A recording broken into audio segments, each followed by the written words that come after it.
mianatra eo tongotrao.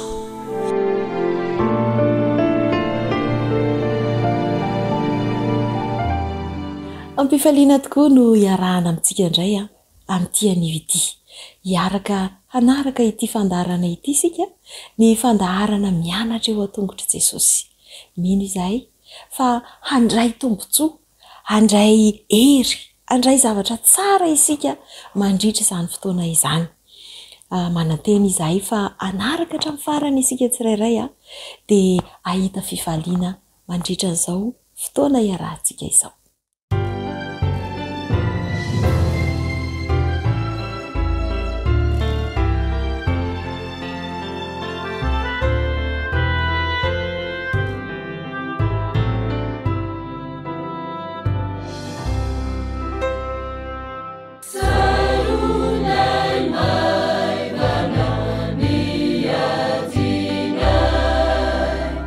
Ni asa solana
andeha isika hiaraka hivavaka.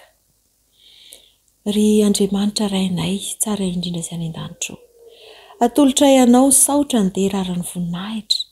Lehibe tokoa ny famindram-po sy ny fitiavanao, ka nahatratra izao fotoana manokana izao izay dia ny sabatanao. Misaotra fa ianao mihitsiny no te hanao fotoana aminay. Ianao mihitsiny no te handrotsaka fitahiana aminay ary manamasina izao fotoana izao ary tianao ihany koa ny hanamasina anay. Meteza hiaraka aminay Jehovah, Diovy izay ho afaka amin'ny tsy fahamarinanay rehetra ary aoka ny fanahinao no hiasa ty anatinay amin'ny alalan'ireo teny rehetra izay ho renesinay, ny hira izay ho renesinay mandritra n'izao fotoana izao. Mitenena aminay Jehovah ary apetraka manontolo eo am-pelatananao ny fandaharana rehetra. Amin'ny anaran'i Jesosy no hanonanay mivavaka. Amen.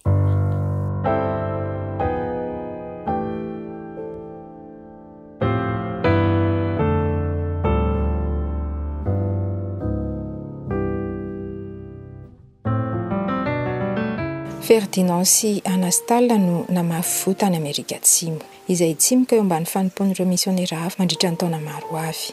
Tamin'ny taona 7 dia nandao any États-Unis izy ireo mba hanompo any Bolivie sy Peroa nandritra ny taona maro. Nandorona sekoly sy fiangonana izy ireo ary nitarika misionera hafa izany asan'izany, toa ny Ford izay mpivady vao 20 taona mahery monja. Nandeha sambo ny tety toerana afaka hitorinana nerana ny Amerika Afovoany sy Atsimo izy ireo.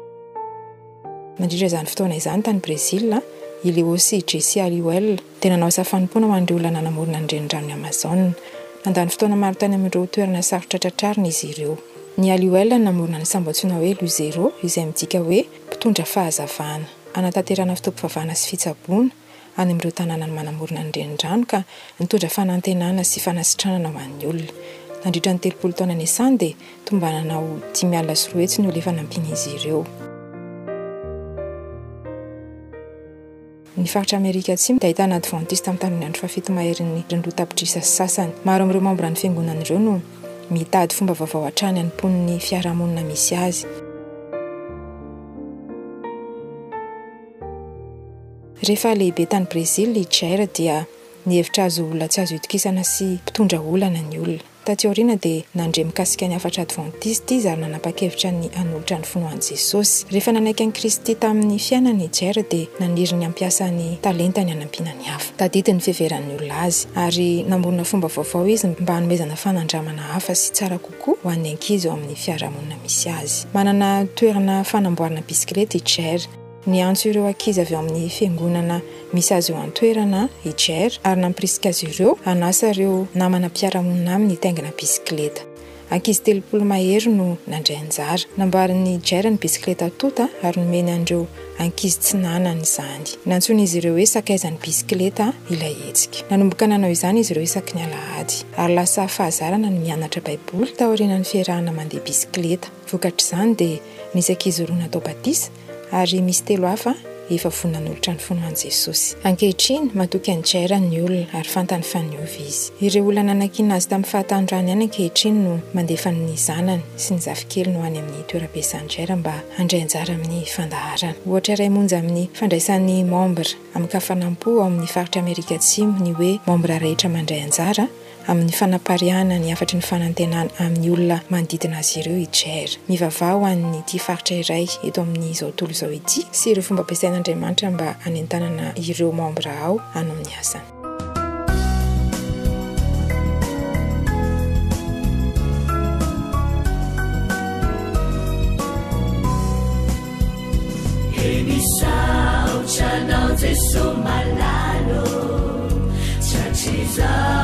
Futona mamizao yanaranai atungutau izai pianachau kuambitene nare Jesu malalo izai ainutsalanau kahirote nyadiamina Betsa wampunaya kuambitene nare Jesu malalo izahai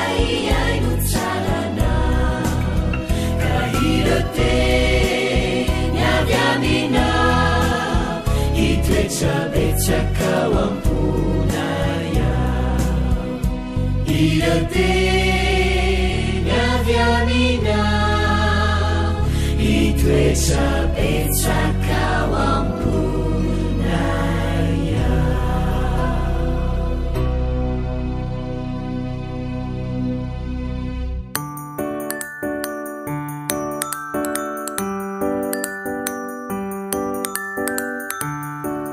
Salama tsara daholo ve tsika raiky izy? Salama koa ny zazabodo, miarahaba antsika rehetra fa tratry ny sabata.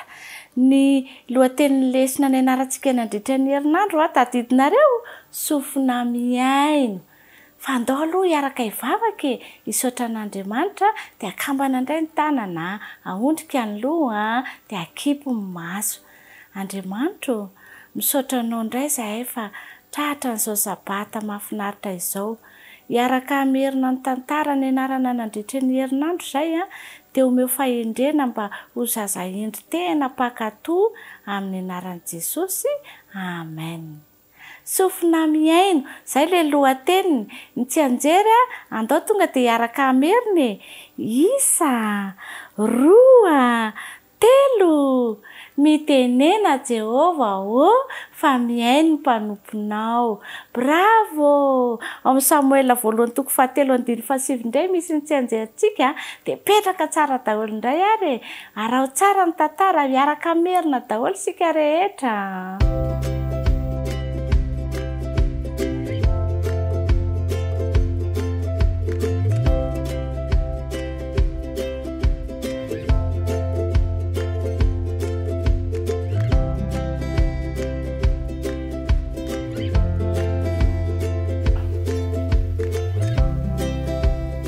Niesina teo am-piadanana teo ambony fandriana Ely, ilay mpisorona efa antitra natory be tao ambadika tao ihany koa Samuel kely. Samuel, ry Samuel, hoy ny tompo. Nahiratra ny mason'ny Samuel. Nisy niantso azy ve? Lasa nakany amin'ny fandrianany Ely izy. Intia hoy Samuel niditra tao amin'ny efitran'ny Ely tao anatin'ny aiziny. Miantso ahy ianao. Nahiratra Ely ny masony. Tsy miantso anao aho izy rendremana. Mandehana miverina any am-pandrinanao. Dia niverina araka izay nanirana azy Samuel. Resy torofaingana izy. Ry Samuel, ry Samuel. Hoy indray ny tompo niantso azy. Nihiratra indray mason'ny Samuel. Nitsambikina avy eo am-pandriana faingana izy. Ely mihitsy angamba izay miantso azay ka. Ity hoy izy. Ina no hanapiko anao? Nahiratra Ely indray ny masony. Tsy miantso anao hoy izy niteny moramora. Miverena any am-pandriana. Nandeha moramora Samuel nivoaka avy eo amin'ny efitran'ny Ely. Nisy olona niantso azy mihitsy. Iza ary zany rehefa tsy Ely. Tsy fantatry Samuel ny feon'ny tompo satria tsy mbola reny hatr'izay zany. Niverina nitsotsotra teo am-pandriana indray Samuel. Tsy ela akory dia natory indray izy. Ry Samuel, Samuel, hoy ny tompo fanotelony. Nahiratra Samuel ny masony. Mandehana faingana tany amin'ny Ely indray izy. Intia hoy Samuel kely. Hainy Ely tamin'izay fotoan'izay hoe ny tompo no miantso an'i Samuel kely. Niverina tany am-pandriana indray Samuel ny rahany Ely.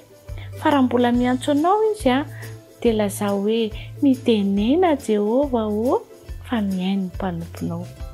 Nidobodoboka be ny fon'ny Samuel. Ny tompo tokoa ve no miteny taminy? Nahoana ary? Inona no antony mahatonga ny tompo niantso ny anaran'i Samuel? Niverina tany am-pandriana Samuel kely. Tamin'ity indray mitoraka ity kosa tsy nikipy ny masony fa nitsotra teo ambony fandriana izy miaino. Samuel, ry Samuel, hoy indray ilay feo malefaka tamin'ny Samuel. Tena maly Samuel hoe mitenena Jehova fa miaino ny mpanomponao. na dia mbola zasa aza Samuel dia niaino an'Andriamanitra. Naniry ny hampanampy ny Andriamanitra tokoa Samuel. Tian'Andriamanitra ny miaino ny ankizy ary tian'ny Samuel koa ny miaino an'Andriamanitra. Miaino azy koa ianao rehefa mandre ny teny avy ao amin'ny Baiboly rankizy. Miaino azy koa ianao rehefa mianatra tsara ny tsy anjerinao. Haino tsara ampitandremana ny tenin'Andriamanitra.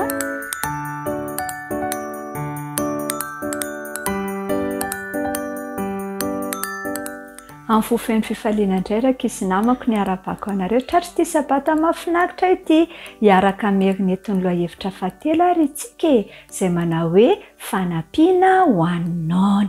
Ahoana tsara hoe fanampiana ho an'ny naona. Ny andalan-teny izay nataontsika tsenjery dia ny rahantsika nahita tao amin'ny Matio 4:40 andininy 4:40 omenareo hanina izy. Ahoana tsara hoe omenareo hanina izy. Matio 4:40 andininy 4:40. Inandray moa izany rankizy namako no afatra tiany Jesosy ampitaina antsika amin'izany. Tsarovy rankizy fa manompo an'Andriamanitra nge isika io rehefa manampy ny hafa mba hahazahoana izay ilainy. Ka fandriany Jesosy ary dia ho zazakely izay ho tia manompo ny hafa itsika ka hanao ny ezaka rehetra mba hananana izy ireo izay ilainy eo amin'ny fiainany. Dia andeha raha antsika nge ny famotinana ny tantara dia mahazo fafinaretana miaraka amin'ny Jesosy.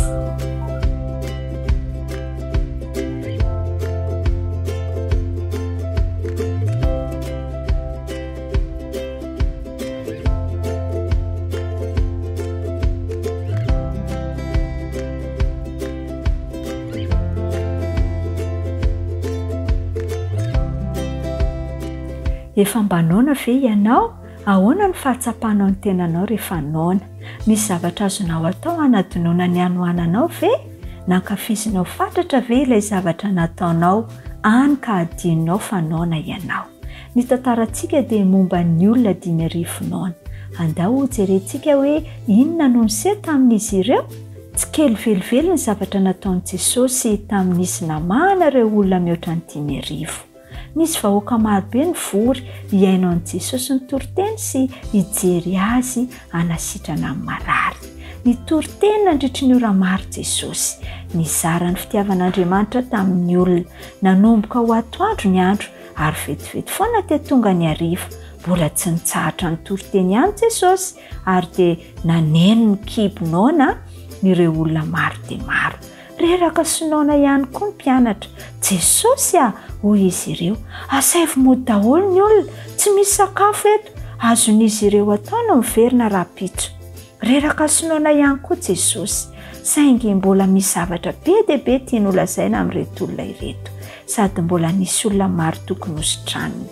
Dia hoy Jesosy namaly, omenareo hanina izy ireo. Nijery ireo vahoaka marobe ny mpianatra, marobe izay tsy tambisaina, ka rama mandritry ny 7 volana izay vao ampy hanomezana sakafo an'ireto olona ireto izy ireo. Tsy nividy sakafo anefa ny tao an-tsain'i Jesosy rankizy. Nisy zazalahy kely iray hitany Andrea tao anatin'ireo vahoaka marobe izay vonona ny izarany sakafony tamin'i Jesosy. Izay indrindra ny zavatra nilain'i Jesosy. Nitany sakafon'ilay zazalahy kely izy ary nanomboka nizara izany ny mpianatra. Tamin'ilay zazalahy kely aloha ary tamin'ny olona avy eo. Ity ny anao, ity ny anao, ny anao ary ny anao hoy izy ireo. Nizara ny sakafony tamin'i Jesosy ilay zazalahy kely ka nampitombony Jesosy izany. Nizara izany sakafo izany tamin'ny lehilahy sy vehivavy ary ankizy mihoatra ny 5,000 izy. Ary rehefa avy nihinana daholo ny rehetra dia nangonina ny ambin-tsakafo na feno 12 arina ny mpianatra. Raha toa ka afaka nanomezana sakafo olona mihoatra ny 5,000 ny sakafon'ilay ankizilahy kely iray, inona no azon'i Jesosy atao amin'ny zavatra nananao? Raha mampiasa ny zavatra nomeny hanampiana ny hafa ianao dia ampitomboin'i Jesosy hatrany izany. Rehefa manampy olona sahirana ianao dia manompo an'i Jesosy ihany koa.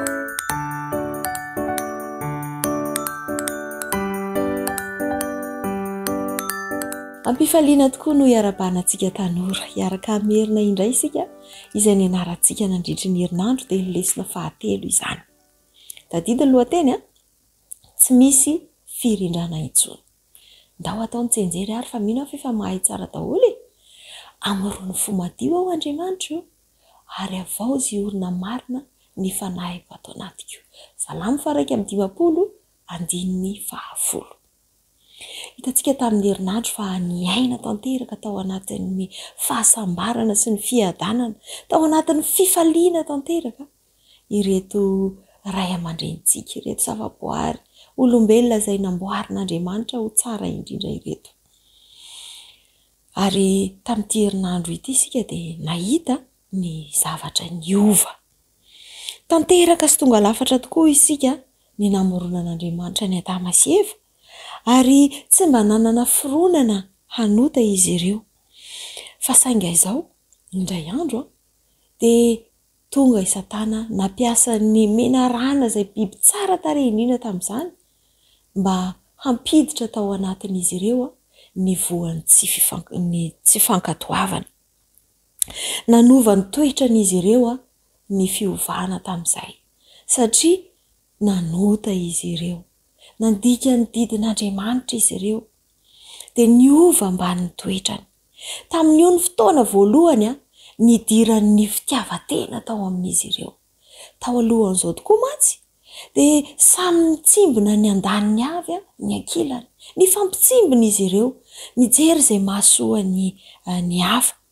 Kanefa tamin'ity fotoana ity, rehefa nitsidika azy ireo Andriamanitra, dia nanomboka niaro ny tenany tsirairay avy, nanjary tonga tao anatin'izy ireo ny fitiavan-tena.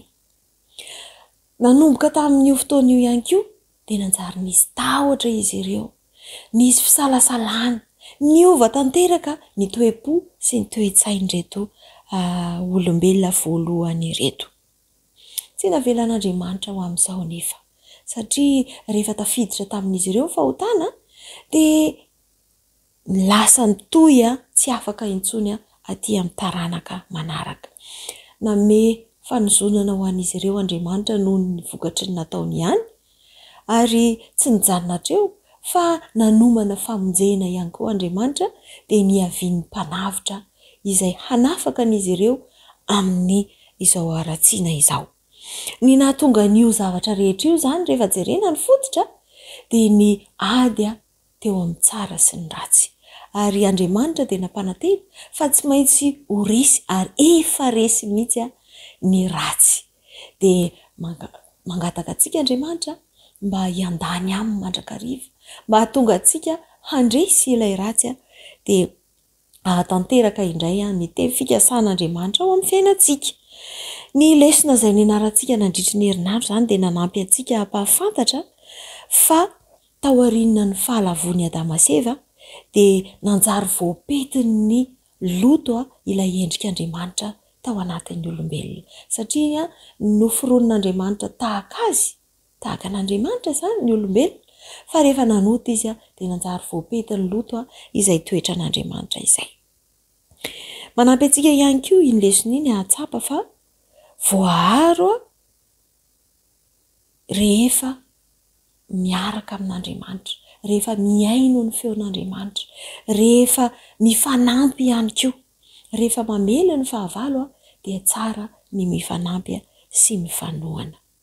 Ary nampianatra antsika iny fa voaharo isika rehefa mamerina amin'ny laony indray ilay toetran'Andriamanitra ao amintsika. Ahoana moa ny atao ny hamerenana izany indray? Rehefa mibanjina sy mijery mandrakariva, mandinika mandrakariva ny toetran'Andriamanitra isika dia mihamanahaka azy hatrany dia lasa tafaverina eo amintsika indray zany ilay toetran'Andriamanitra. Mino aho fa nanapa-kevitra ho amin'izany isika. Tiantsika no tahaka an'Andriamanitra indray. Manampy antsika ihany koa ny lesona mba hijoroantsika hiandany amin'Andriamanitra eo anatrehan'izao ady ifanaovany tsara sy ny ratsy izao. Averintsika indray mandeha ary ilay afatra izay nampitana tamintsika, mifidy ny hivavaka amin'Andriamanitra izay miaro antsika ho lavo isika. Safidy mihitsy zany antsika.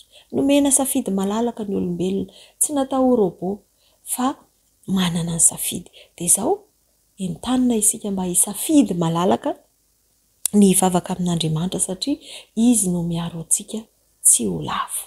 Izay indray ary ny lesona fahatelo dia mirary soa antsika mandrakariva dia mandra-pioana indray.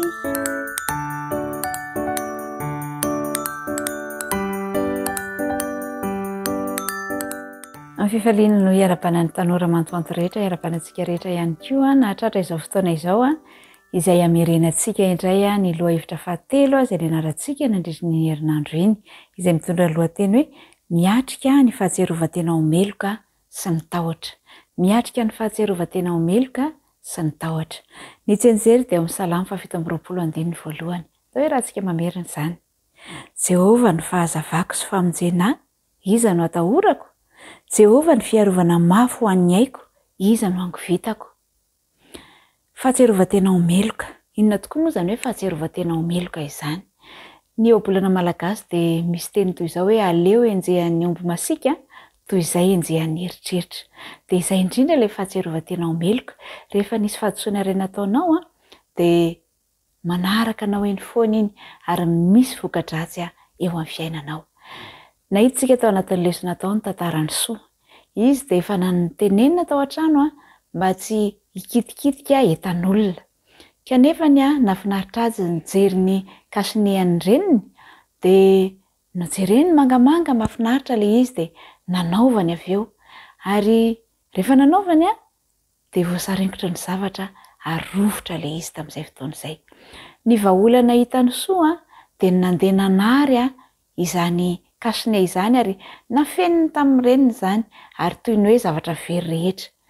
Nandeha ny fotoana nanana tokantrano i Soa taty aoriana dia mbola miverina ao an-tsainy foana izany zavatra nataony izany satria tsy nitsotra tamin'ny reniny izy hoe izy ny nanao an'ilay zavatra, izy ny nanimba an'ilay zavatra, izy ny nanary an'ilay zavatra ary dia nanaraka azy ary nieritreritra izy tamin'izay fotoana izay fa ny aretin'an-doha izay mahazo azy matetika dia vokatry ny fahatserovan-tenany ho meloka tamin'izany fotoana izany.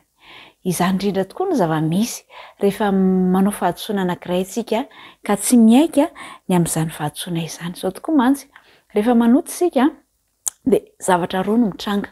Zavatra voalohany dia izao hoe matahotra isika. Matahotra hoe sao dia misy mahafantatra ny zavatra nataontsika dia inona ny vokatra izany koa rehefa avy eo. Ary ny zavatra faharoa dia izao hoe manafina izay ataontsika isika ary misy fotoana aza dia lasa lavitra isika ka mandainga satria manafina ilay zavatra ary ho fanaronana fahotana nataontsika dia lasa mamorona zavatra hafa isika lavo amin'ny fahotana hafa manaraka indray. Ny tanjon'ny fahatserovan-tena ho meloka nefa dia izao hoe ny iverenanao eo amin'i Jesosy ilay manaisotra ny fahotana izao tontolo izao. Izay ny tanjon'ny fahatserovan-tena ho meloka. Ny olona sasany dia manalavitra ny fahazavana. Raha tokony hanatona ny Kristy izy ilay fahazavana dia lasa miala n'izany fahazavana izany izy ary matahotra izy fandrao hiariary ny fahadisoana izay nataony. Dia izao nefa hoe tsy voavaly mihitsy ny olona ny fahatserovan-tena ho meloka raha tsy miaika ny fahotana natao ny tsirairay avy. Tao anaty lesona dia nahita ihany koa isika fa araky ny fandinihan'ny mpandinika dia misy eo amin'ny 3,500 ny karazana tahotra izay tsy fantapotsitra mahazo ny olombelona. Mety hoe tahotra rano, tahotra afo, tahotra kolotsaina, tahotra olona, be dia be ny karazana tahotra. Dia mahatonga aloka eo amin'ny fiainantsika izany tahotra izany ary tsaroantsika ny tantaran'i Adama sy Eva. Rehefa nanao fahadisoana Adama sy Eva, rehefa nanoto Adama sy Eva dia inona nataon zareo? Nandeha niafina izy satria natahotra an'Andriamanitra tamin'izay fotoana izay. Toy izany ihany koa i Abrahama. Rehefa natahotra izy hoe ho vonoina izy noho ny amin'ny vadiny tsara tarehy dia nandainga tamin'ny Farao izy tamin'izay fotoana izay ary nahatsiaro meloka ihany koa nanana tahotra i Abrahama tamin'izay fotoana izay. Fomba iray ihany no ahafahana miady amin'ireo fihetsem-po ireo dia tsy inona izany fa ny fahatokiana, ny fitokiana amin'ny Kristy irery ihany. Izay no ahafahantsika miady amin'izany fiheveran-tena fahatserovan-tena ho meloka izany mandrakariva. Ao amin'ny Timoty 2:1-7 dia misy an'izao teny izao hoe fa tsy nomen'Andriamanitra fanahosa isika fa fanahy mahery sy fitiavana ary fahonoana tena. matoki an'Andriamanitra ary ampiasao ny fahefana izay nomen'Andriamanitra. Isika dia natoron'Andriamanitra nomen'Andriamanitra hevitritsika mba hanatona an'Andriamanitra rehefa misy ny fahatosoana. Izy ilay vonany amela antsika mandrakariva araka ny Salamo 7:20 dia miahantsika mandrakariva izy dia vonona anome antsika maimaim-poana ny famelan-keloka izy. Dia aoka isika hanatona an'Andriamanitra. Tsy tsaratsara ve ny mitoky amin'Andriamanitra toy izay hitaintaina lavany amin'ny fahatosoana izay natao. Ka raha misy fahatosoana vitanao ary dia manatona an'Andriamanitra, ekeo anatrehan'Andriamanitra ny fahatosoana rehetra izay vita, fa i Jesosy rery ihany amin'ny alalan'ny rery ihany no azontsika famelan-keloka ary amin'ny alalan'ny rery ihany no atsapatsika ho madio sy ho tonga olom-baovao indray eo amin'ny fiainantsika. Dia maniry ny tanora mantoanto rehetra ary hanao fanandramana vaovao indray amin'ny fiekenan'ny heloka eo anatrehan'Andriamanitra, ka tsy hanana izany fahatsiarovan-tena ho meloka sy tahotra izany eo amin'ny fiainana satria vita fihavanana amin'Andriamanitra. Dia mirary soanao dia ho amin'ny fotoana manaraka indray. Velome.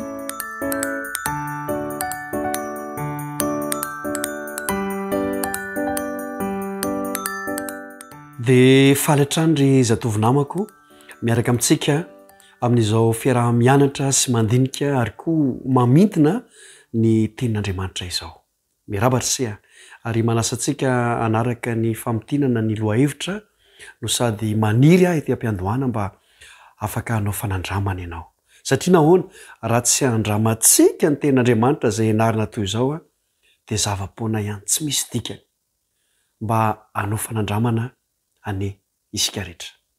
Lohahevitra anankiray no niarahantsika nidinika tamin'iny herinandro iny dia iarahantsika mamintona amin'izao sabata izao manao hoe fahazavana izao tontolo izao. Zay ilay lohateny. Fahazavana izao tontolo izao. Raha mametraka fanontaniana zany izao tsika ankehitriny hoe ity izao tontolo izao misy antsika ity ndresana. Ity izao tontolo izao ity ve mazava? Ny valiny tsy mazava. Fa ity izao tontolo izao ity dia manomboka memaizina. Maiziny faharatsiana. Memaizina. Ary na ny olona miaina eo amin'izao tontolo izao ara dia mampalahelo fa toa manana an'izay hoe fahamaizinana izany koa. Dia misy olona ny antsoina hoe maizin-tsaina.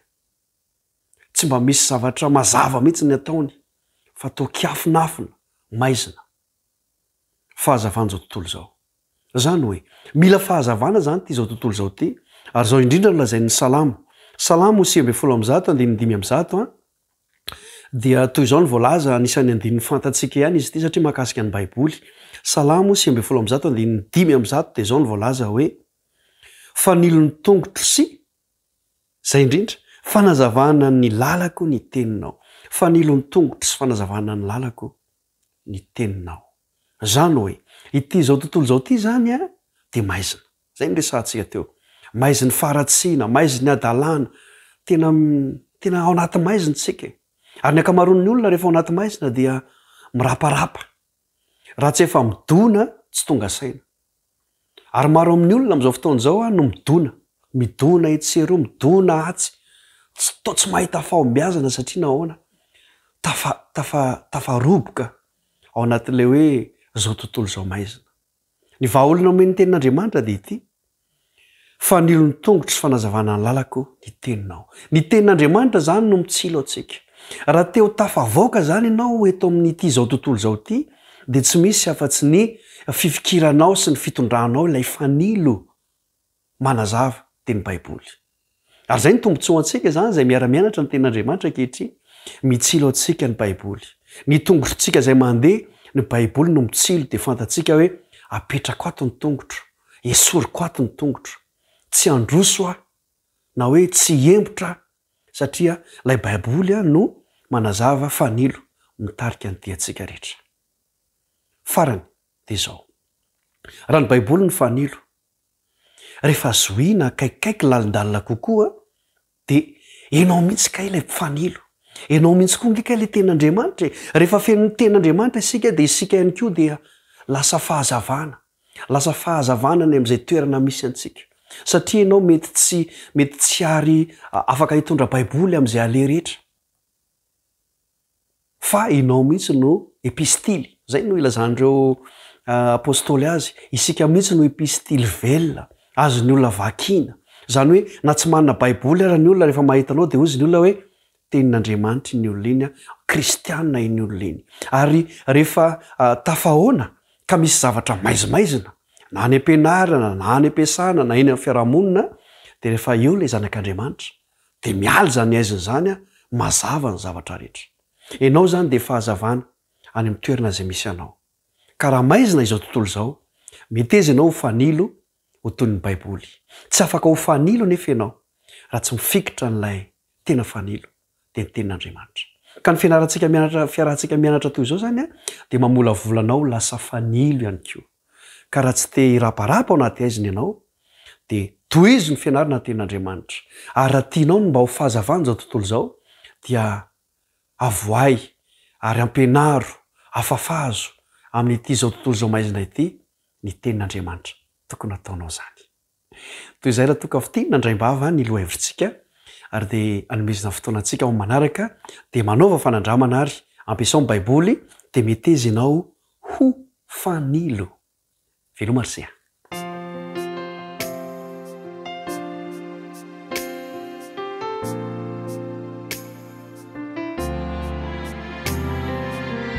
andalovanao angamba ny olana mafy sy mangita ankehitriny ao ireo aretina tsy ahita-panafana tsy fanana nasy tsy fananam-bola eny mety sy nahita fahombiazana ihany koa tamin'ny fianarana izay natao ary mety namoy avatiana mihitsy azy ianao tojo faorina to tsy zakany ngidiny eny rotsakany raha no maso tsy fidiny azy ianao tompo ianao ve mijery uri loatra eo uri ny fanahy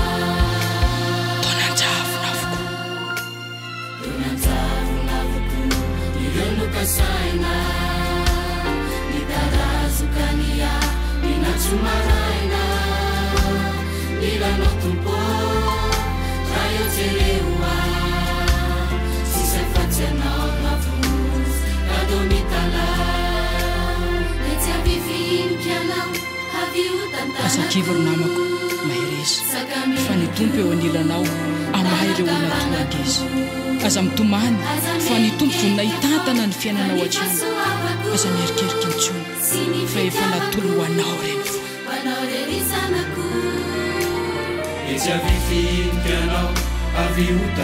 ry namako tsy misy miafina amin'ny tompo ny zavatra eo mandroanao hitana ary miariary eo anatriana izy ankehitriny dia manolotra ny fahasoava sy ny fitiavany ho anao ireryany izy ty anova sy anamboatra ny fiainanao jesosy ty anolotra fahasambaranao anao izy ny faniriny dia ny ampivanao ny fiainana mandrak'izay eo akaikinao ny tompo ary tsy te hiany eo anilanao mihitsy te hitoetra eo afonao jesosy ary tsarovy fa natolony ho aisoanao ny fitiava izao ny fotoana izay tokony hiverenanao aminy aza misalasala intsony atolory azy ny tenanao mandraisa ho anam-pankevitra ary manifo azy tsarovy fa jesosy irery ihany va olona tsara indrindra ho aiso anao miantso anao izy ankehitriny ary valio ny antso riavany tena tianao ary tiany ianao mandova ilay paradisy atoky ilay fiainana mandrak'izay te hisakambana ny fiainanao izy ary te hitantana anao izy ankehitriny miantso anao jesosy aza mierikerika intsony fa efa natolony ho anao irery ihany zany tsarovy fa efa nividy anao ny tompo ary novidiny mba handova ny fiainana mandrak'izay ianao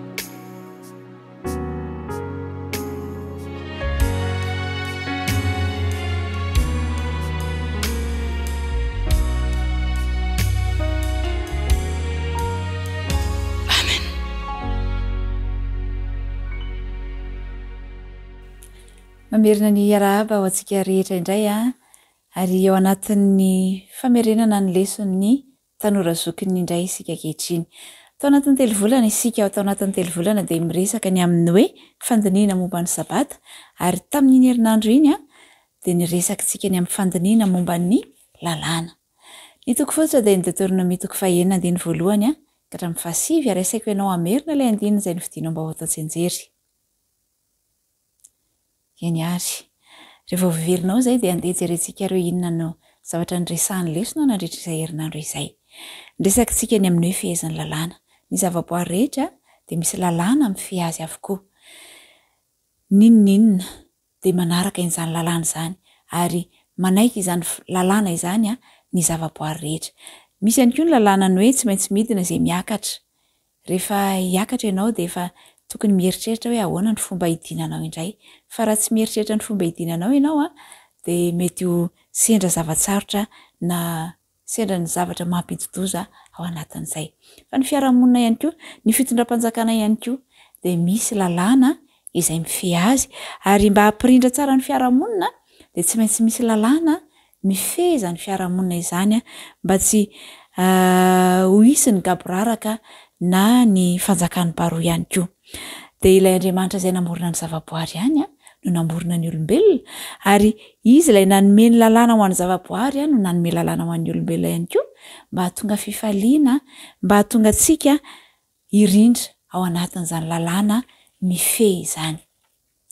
Ny zanak'Israely rehefa nivoaka ny tany Egipta ka hiazo ny tanina mpanantenaina rehefa avy nirenireny nandritra ny 7 taona dia niverina Mosesy ny tantara sy nananatra azy ireo ny amin'ny fitantanan'Andriamanitra ny dian'izy ireo. Dia nanome tokoa Andriamanitra tamin'izay fotoana izay fa raha miala amin'Andriamanitra izy ireo ka miverina mibebaka dia vonin'Andriamanitra handray azy ireo indray. Dia niresaka ny Mosesy momba ny didy 10 tao anatin'izany lahateny nataony izany ary dia nananatra mafy izy eo amin'ny Deutéronomie 9:9-7 toy izao hoe izao ny fananarana nataony ary aoka amponareo izao teny adiko anao an'io izao dia ampianaro tsara ny zanakao izany ary resao na mipetraka ao an-tranonao ianao na mandeha any an-dalana na mandry na mifoha. Tadidio fa ao an-tokantrano no misy ny fianarana tsara indrindra ampianarana ny zanaka dia namepetra ny zanak'Israely izy mba hampianatra ny zanak'izy ireo ny amin'izany didy 10 izany ary indrindrindrindra moa ny momba ny sabata. Tsy misy didy 10 maneho an'Andriamanitra mihoatra noho ny didy mikasika ny sabata. Dia nodidina ny zanak'Israely mba hampianatra ny zanany sy ny taranany mandimby ny amin'izany lalàna Andriamanitra izany. I Adama sy Eva fony teto tany dia tao amin'ny Saedena dia nisy lalàna ny fiazy ihany koa. Anisan'ny didy izay nomena azy ny hoe aza hinanana ny hazo fahalalana ny tsara sy ny ratsy. Fa amin'ny andro izay hinananareo azy dia faty tokoa ianareo. Azo lazaina izany fa nitandrina ny didy 10 ihany koa i Adama sy Eva ary tany an-tsain'izy ireo tao am-pon'izy ireo nametrahan'Andriamanitra izany didy izany dia nankatoavina izany lalàna izany. Dia taty aoriana ihany koa dia nitandrina izany lalàna izany ny vahoaka Israely.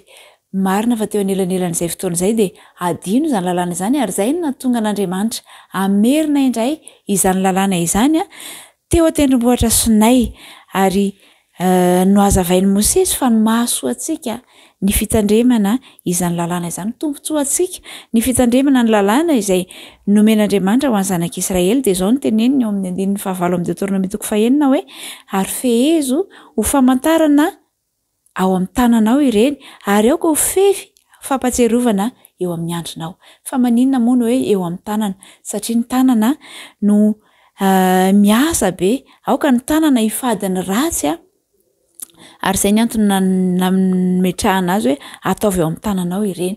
Dia eo amin'ny androna ihany koa satria ny maso no mijery ary aoka hifehy ny fomba fijerintsika izao tontolo izao. Izany no antony nitenenana hoe aoka eo amin'ny andronao izany rehetra izany. I Jesosy fony teto tany dia nanome ohatra ho antsika ny amin'ny fitandremana ny sabata, ny amin'ny fitandremana ny lalàna rehetra ihany koa. Dia tany amin'ny lesona teo aloha tsika dia efa nahita hoe manana safidy ny olombelona tsirairay avy ny hanapa-kevitra amin'izay hiandany iny na hiandany amin'Andriamanitra na hiandany amin'ny sandoka dia amin'ny devoly izany sy ny fitaka rehetra izay ataony. Dia mampianatra antsika ny lesona fa i Kristy dia nanome ohatra tsara ho antsika ny amin'ny fitandremana, tsy nanafoana izany lalàna izany ny fahatongavany teto fa kosa vao maika aza nanamafy izany fitandremana izany dia andeha isika anaiky an Jesosy ampanetretenany amin'izany fitandremana ny didy izay nomena izany mba ho tandremantsika mba ho arahantsika mba ahitantsika fifaliana sy fiadanana ny fanarantsika izy ny lalàna izay napetraka Kristy. Dia anapa-kevitra isika satria ny tanjon'ny Kristy eo amin'ny lalàna izay nomeny dia mba ahasoantsika fifaliana sy fiadanana, ahasoantsika ny lalàna izay napetraka Andriamanitra ka andeha isika anapa-kevitra ary dia n'izao iandany amin'ny Kristy. Izy ilay nanome ohatra tsara ho antsika dia andeha isika ifikitra aminy, andeha isika anaraka ny ohatra izay nomeny ka tsy ho voarebireby ny fitaka maro samihafa fa Andriamanitra dia tiantsika nomeny lalàna mba ahasoantsika dia andeha isika hitandrina izany lalàna nomeny Andriamanitra izany eo ambanin'ny fanampiany fanahy-masina, eo ambanin'ny fahasoavan'i Kristy irery ihany no ahafahantsika manatanteraka izany. Dia mirary soa indrindra ary ho amin'ny fiarah-mianatra manaraka indray sy fampiarana tsara ihany koa ao antsika tsirairay avy.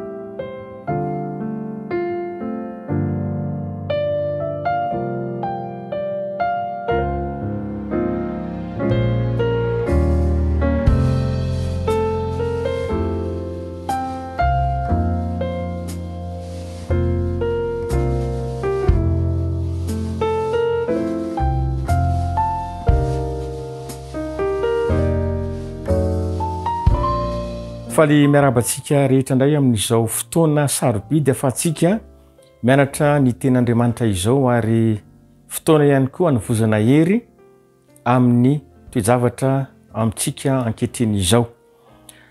Tsara indrindra raha tombotsika mivavaka ny fianarantsika ny ten'Andriamanitra, hiaraka hivavaka isika.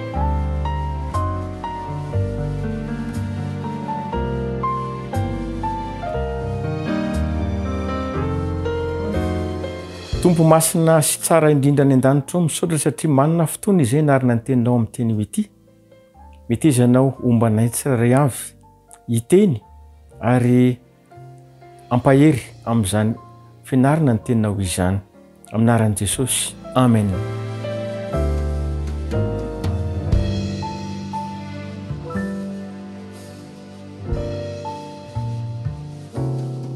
Amerina ny leson'ny sekoly sabata, lesona fahatelo sika rano marina. Tsara ihany nefa ny mampiditra sahady ny lohahevitra faharoa na lesona faharoa zay efa nodiavintsika nandritry ny herinandro roa lasa iny, dia ny hoe miara-mandeha amin'Andriamanitra dia misy fizaham-toetra ary tsy midika velively fa ilamina ny fiainantsika rehefa miaraka amin'Andriamanitra. Zany hoe mety isy fitsapana, isy toejavatra maro samihafa izay mety tsy ampoizitsika. Izao koa nefa tsy midika hoe rehefa anatin'ny fahorinitsika dia tsy eo Andriamanitra. Rehefa mandalo zavatsatra isika dia irery. Zany hoe na mora na ny sarotra dia eo mandrakariva Andriamanitra. Ary zay mahatonga ny lohateny lehibe ny lesona amin'ity tevolany ity ny hoe ao anatin'ny memy miaraka amin'ny Kristy. Inona fa tsy tokony hatsapa irery zany sika rehefa mandalo zavatsarotra. Tsy tokony hatsapa mihitsy ny hoe irery na tsisy pia tsarovy fa miaraka aminao Jesosy ao anatin'izay toejavatra sarotra lalovana izay. Ny azo ambara zany raha mamitina ny lesona faharoa tsika dia ny hoe avelin'Andriamanitra hitranga ny fahoriana. Avelin'Andriamanitra iseho ny fitsapana. Voalohany dia ny hoe anamboarana antsika. Amboarina ary ny tena zava-dehibe sarobidy dia ny hoe ampitombo ny ara-panahy tsika ireny toejavatra ireny. Ny lesona fahatelo zany zay hofitintsika androany na ny marina kokoa hoe averintsika androany dia ny hoe ilay tranomborona. tô manamafy ary tô manindry kokoa ny zavatra nitranga tamin'ny lesona faharoa ty lesona fahatelo ity satria amin'ny fampidirana dia nanome ohatra ny mpanoratra ny hoe tranomborona ny zavatra ambarana eo dia ny hoe ny vorona anankiray raha te hampianatra azy hira raha te hampianatra azy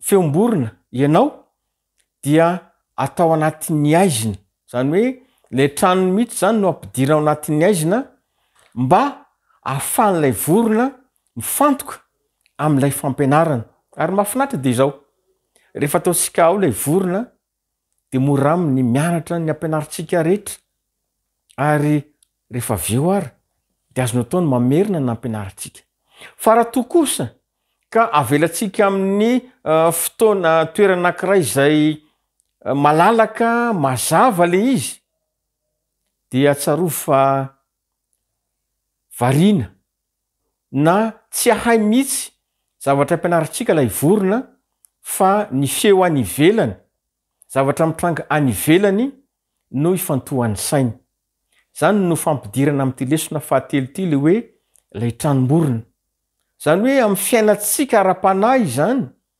dia mety handalo aizina mihitsy isika mba momoramora kokoa ny ampianarana antsika ny lesona ara-panahy zay tokony ianarantsika mahafinaritra fa raha nandinika izany lesona zany sika dia misy ohatra nomeny lesona antsika ny ohatra anankiray dia ny zanak'Israely rehefa sarantsana ange hoe nahazo filazana zanak'Israely fa afaka mandao any Egypta ary afaka mifanandevozana fahoriana fijaliana iverina mihitsy aza hoe fanaintainana no ny aina tao Egypta nandritry ny taona maro zao dia afaka ary zareo ary dia faly ira-piderana ira-fakasitrahana nandeha ho any amin'ny tany Kanana izao anefa rehefa nandeha fotoana vitsivitsy dia tojo olana tsy mba olana kely fa olana goavana mihitsy satria ranomasina lalina eo aloha tendrombohitra andaniny sy ankilana ary rehefa nitodika ary zareo indreo ny miara-mila ny Farao efa jatolahy matanjaka mirijarija no tamy anantona azy tsy anampitamby tsy hoe hiady varotra fa anababo mba le fisarantsana ange ny heverina hoe fahoriana ny anjady amin'ireto zanak'Israely reto hoe ilay hafaliana teo dia nivadika tahotra avo dia avo nivadika tahotra lalina zay lalina androso ranomasina ho aty amin'ny ilany ankavia tendrombohitra avo dia avo ho amin'ny ankavanana tendrombohitra avo dia avo aoriana fahavalo ny azona atao sisa dia ny hoe nitaraina natahotra ary nangovotra dia zao ny voalaza amin'ny Exodosy 7:10 tapany voalohany dia ny hoe ary rehefa mbiakaiky Farao dia natopo ny zanak'Israely ny masony ka indro ny Egyptianina tamina nanenjika azy dia raiky tahotra indrindra ny zanak'Israely nahoana no todo zavatra toy izao ny zanak'Israely kanefa ny androraona sy ny andriafo ny tarika azy tsy nijanona teo ny tantara fa rehefa nirosondray ny zanak'Israely andro maromaro taorianan'izay dia nangetaeta difitry ny etaeta noho ny aintany difitry ny etaeta noho ny hafanana ary orakora-pifaliana ny hoe rano hoe rano ary de samy nisotro indrisy fa nandrorany maro ny rehetra ary de nikatokana ny hoe mangidy tao mara no niseho zany tantara izany ry mpeny malala ry mpiara-mianatra isany zarofa ny andraona nge no nitarika azy ireo ny andry hafa nge nitondra azy ireo no ny aliny tonga tao mara zay nangidy ny rano ny zavatra mafinatra de izao ireo de zavatra roa nitranga ireo de samy milaza amitsika raha mijery ny Exodus 20 tsika tapany faharoa de hoe nitaraina tamin'i Jehova ny zanak'Israely. Izay no zava-dehibe raketin'ny fanandraman'i Israely reto. Tojolana, tojo fahoriana de nitaraina zany hoe niezaka nifikitra amin'Andriamanitra. Niezaka ifikitra amin'ilay antokana azo antenainy. Raha fitinina izany de ny hoe nandalo ireo ty zavatra ireo ny zanak'Israely mba ahafahan'izy ireo mifikitra amin'Andriamanitra. Ahafahan'izy ireo ny hoe miantoraka amin'ny fahafenony amin'ilay mpitarika azy. Mety ty zavatra toy izany koa ny iainanao amin'ny fiainanao. Tsarovy. Voalohany indrindra de ny hoe ampitombo ny aim-pananao ny hevitry ireny fitsapana ireny. Faharoa de ny hoe anamboarana anao ary fahatelo de ny hoe ifikiranao amin'Andriamanitra. Ohatra faharoa de ao amin'ny Luka 4:4 andiny voalohany sy faharoa de ny tantaran'i Jesosy izay nalaim-panahy tany anefitra. Naona Jesosy nandritry ny 70 alina tonga ny mpaka fanahy azy ary tsy niriny soratra masina aza fa hoe fanahy masina mihitsy no nitarika an Jesosy ho amin'ny toeran'io. Zavatra mahafinatra de izao natoky an'Andriamanitra Jesosy ary nifikitra tamin'ny finoana sy ny fahaizan'ny tenin'Andriamanitra na de ho aza ny fandrika nalefa ilay fahavalo de ny valiny hoe voasoratra hoe matetika ao anatin'ny fotoan-tsarotra isika de mahatadidy ny soratra masina. Matetika amin'ny fotoan-tsarotra itsika de tahaka ny tarafana ny fahaizantsika ny soratra masina sy ny fifikirantsika amin'ny Baiboly ary indrindra ny hoe fahafantarantsika fa misy Andriamanitra azo ifikirana isika. Vao mafaly de zao ny voalazan'ny lesona. Noho ny nandalovany tamin'ny mahamay lavitra noho izay efa niainantsika de tsy ilik'Andriamanitra naovinina isika. Raha sendra mandalo olana zany isika amin'ity lesona fahatelo ity. Mandalo memy voalazan'ny lesona de tsarovy fa eo akaikitsika Jesosy ary tsy ailik'Andriamanitra isika amin'izay fotoana izay. Tsarovy amarana anazy de izao. Mahafinaritra ny voalazan'ny lesona ny hoe nasarotra sy marary toy ny ahoana aza ny fitsapana mahazo antsika de tsy tokony ho adinoantsika na oviana ilay fiafarany faratampony. Amin'ity lesona fahatelo ity dia mampitodika atsika ny soratra masina fa misy lova maharitra homanina ho anao, homanina ho ahy raha toka maharitra amin'ireny fakapanahy ireny. De ny fiainana mandrakizay izany any amin'ny lanitra vaovao sy tany vaovao tsy misy fanaintainana, tsy misy fahoriana ary tsy misy fahafatesana. Izay no manin'Andriamanitra ho anao sy ho ahy raha toka maharitra anao anatin'ny fahoriana sy ny fitsapana andalovantsika. Fitinina de izao. Mandalo ireny sedra sy fitsapana ireny isika. Ampitomboana ny aim-panahintsika. Ampitomboana ny finoantsika. Ary tena hitana taratra fa zanak'Andriamanitra isika ary dia ataony zay fomba rehetra irovana antsika. Fehiny dia izao. Ny tampony ny tanjony ireny zavatsarotra andalovantsika ireny dia tokana ihany dia ny mba hitomboantsika amin'ny famboniana ara-panahy. Ilay tranomborona izany izay mety andalovantsika dia nifena ny toetsika anaraka, anifena ny toetsika hianatra, anifena ny toetsika hitombo ara-panahy. Amen.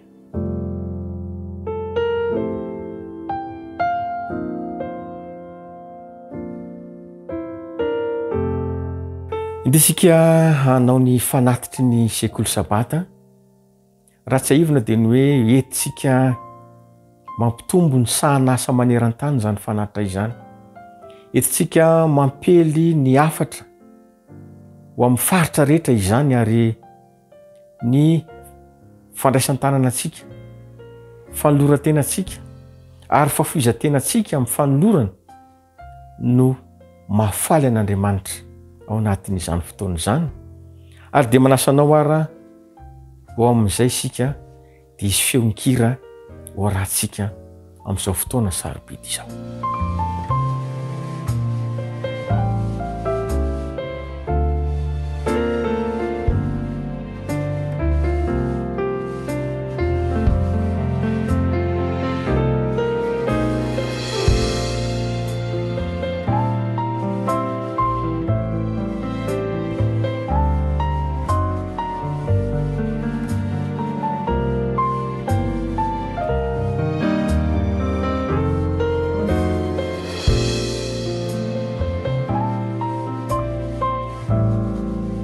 Eny ary misaotratsika ny amin'ny fanatitra fa dia araka hivavaka isika.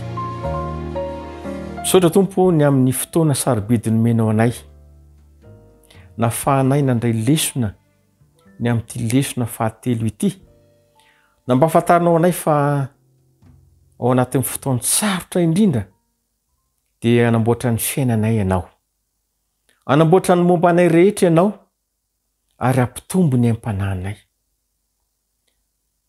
Ny sedra rehetra dia entinay hanadiovana ary tena hitsapana ny fifikiranay aminao. Koa amin'io Tompo, ta io ny mpiainy fandarana rehetra, mba anany zany fifikirana aminao izany ary dia tsy asaraka anao ary ahita ihany koa fa na dia mandalo sedra mafy azy izahay, mandao farina lalina tsy izahay, dia ao anatinay miaraka aminay ao Jesosy.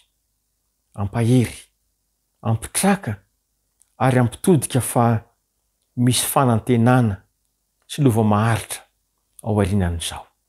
Matoky izay, fa dia ho tantanao ny fiainanay amin'ny anaran'i Jesosy.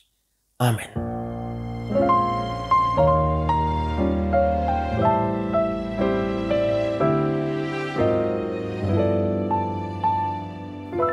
Manolotra trany ny fisaoranao antsika rehetra ary manomana antsika sady ny amin'ny fotoan-dehibe izay ao rahantsika tsy ho ela intsony dia mirary fitahin'ny Tompo ho antsika rehetra.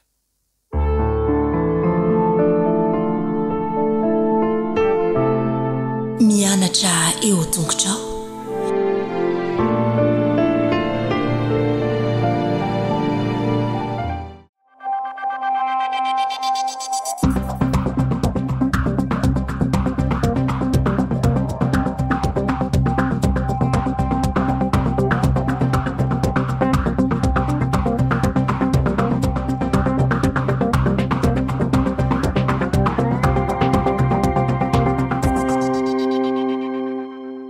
Faly miarabantsika rehetra indray natratra nyzao sabata maraina izao indray.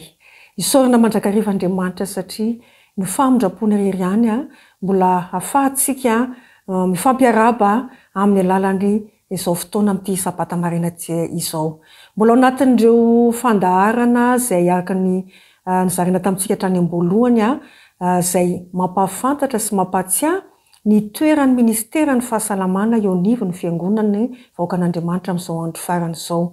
Dia misy zana-doha-hevitra moa vitsivitsy zany izay hodiny antsika hojerentsika ao anatin'izay tamin'ny fandarana teo aloha tsika dia nijery ny zana-doha-hevitra izay milaza fa ny zavatra maika indrindra tokony ataontsika vaindondra raha dia ny fanahafana an'Andriamanitra ary tao anatin'izay ny taritanana izay nomena dia hoe ny tokony hatongavantsika amin'ny atao hoe tena fibebahana marina, izany hoe tena fiambohana amin'ireo zavatra mbola fikiritsika ankamamintsika ka mahatonga antsika tsy haneho ny endrik'Andriamanitra eo amintsika tsiray avy, ahafahantsika manatanteraka sy manatotosa ilay iraka lehibe antom-pisian'ny fiangonana amin'izao andro farany izao araka ny voalaza tamin'ireo boky kristianina fa atsoatsy dia tsisy asa fitoriana azo atao intsony afa-tsy ny asa fikarakarana fahasalamana ary ny kristianina rehetra zany amin'izao andro farany izao dia efa tokony araka ny voasoratra sy voalaza tokony rotsaka hiomana amin'ny fanatanterahana ny asa fikarakarana ara-pahasalamana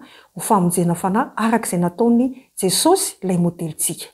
Amin'ity androany indray tsika dia hijery zana-doha-hevitra anankiray satria tsy moramora ny fibebahana, mila miantoraka tanteraka mino an Jesosy Kristy tsika izay mamela heloka antsika tsiray avy. Kanefa ao anatin'izany dia misy ady sy tolona izay tsy maintsy ho atrehany tsiray avy ka misy loha-hevitra zana-doha-hevitra izay omenantsika dia izao hoe ny tsy ambaratelo ny fandresena ny fahazaran-dratsy. Andeha jerentsika ao anatin'ny fotoana fohifohy ny momba izay.